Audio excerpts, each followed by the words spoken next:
आइए आज सीखते हैं संधि के कितने प्रकार हैं। तो संधि के 3 भेद होते हैं, संधि के 3 प्रकार होते हैं। इस चीज को यहां लिखे कि संधि के 3 प्रकार होता है।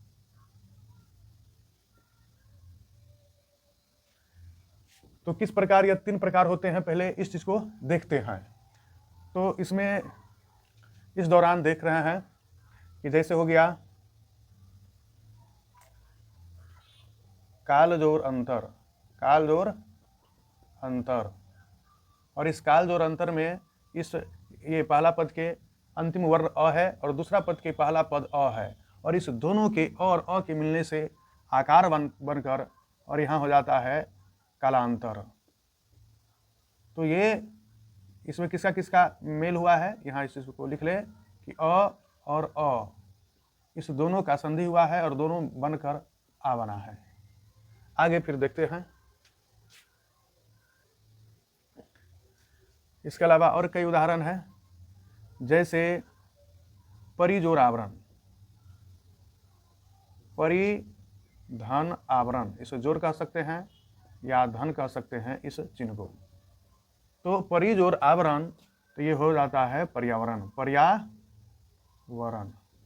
अब इसमें किसका किसका मेल हुआ है, तो बहुत ही आसान बात है कि पहला पद के अंतिम वर्ण ई और दूसरा पद के पहला वर्ण आ, और ई और आ मिलकर यानी ई और आ मिलकर आ की संधि होकर यहाँ पर यह बना है और ये आकार या हो गया है। क्यों? क्योंकि जैसे प है इसमें र है, इसमें भी प है और र है, वरण है तो यहाँ भी वरण है, तो नया कौन बना? य बना है। तो ई और आ के मेल से या बना।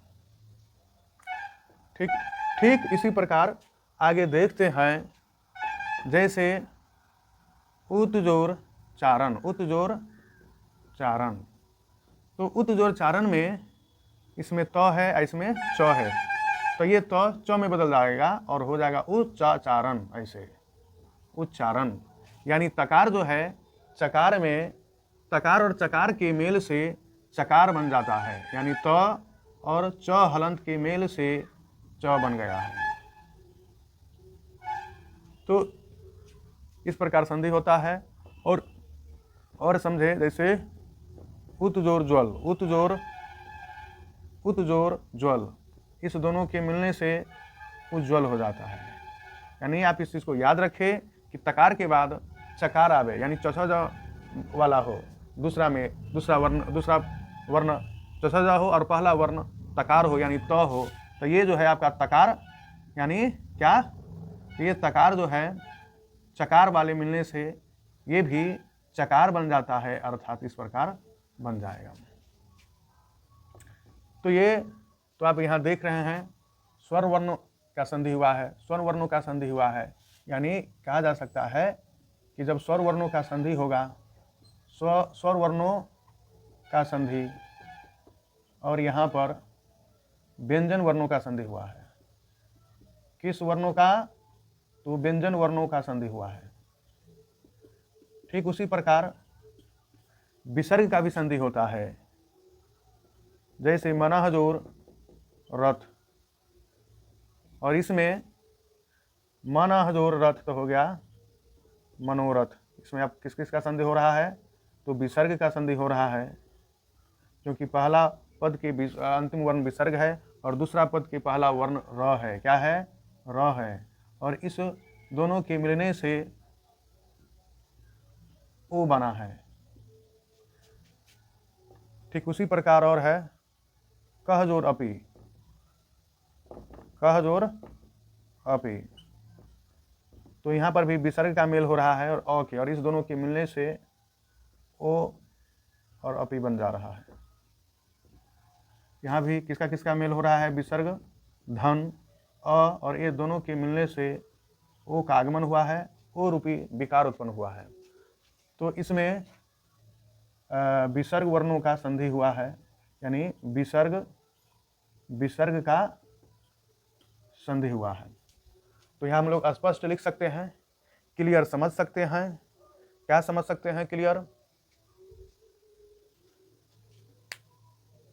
तो यहाँ स्पष्ट है कि स्वर वर्णों का संधि होता है, व्यंजन वर्णों का संधि हो रहा है और विसर्ग का संधि हो रहा है। इस प्रकार कहा जा सकता है कि संधि के 3 प्रकार है, स्वर संधि, व्यंजन संधि और विसर्ग संधि। इस संदर्भ में मैं लिख रहा हूँ। तो स्वर वर्णों वाला संधि को आप कह सकते हैं स्वर संधि, और व्यंजन वर्णों वाला संधि को आप कहेंगे व्यंजन संधि। क्या कहेंगे? व्यंजन संधि।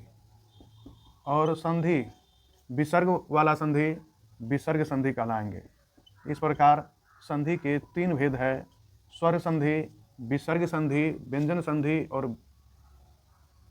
तो ये तीनों संधि के प्रकार है, संधि के मुख्य भेद है, संधि के मुख्य भेद है। फिर स्वर संधि 5 प्रकार के होते हैं। स्वर संधि, यदि आप स्वर संधि पूरा समझ पा रहे हैं, समझ जा रहे हैं, कॉन्सेप्ट क्लियर हो जा रहा है, तो आप उस संधि पर कमांड कर सकते हैं।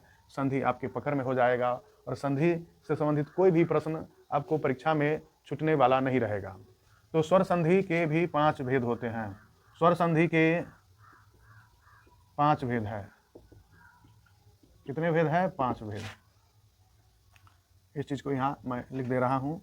जैसे ये का नाम है दीर्घ संधि, दीर्घ स्वर संधि, स्वर संधि। दूसरा है गुण संधि, गुण स्वर संधि। और तीसरा हो गया वृद्धि संधि, वृद्धि स्वर संधि। और चौथा हो गया यन संधि, यन स्वर संधि। और यन सन संधि के बाद 5वां और अंतिम है आयादी स्वर संधि, आयादी स्वर संधि,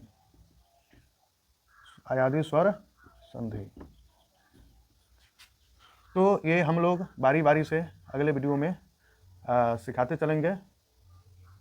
तो इसलिए मेरे चैनल को लाइक एंड सब्सक्राइब करें। धन्यवाद।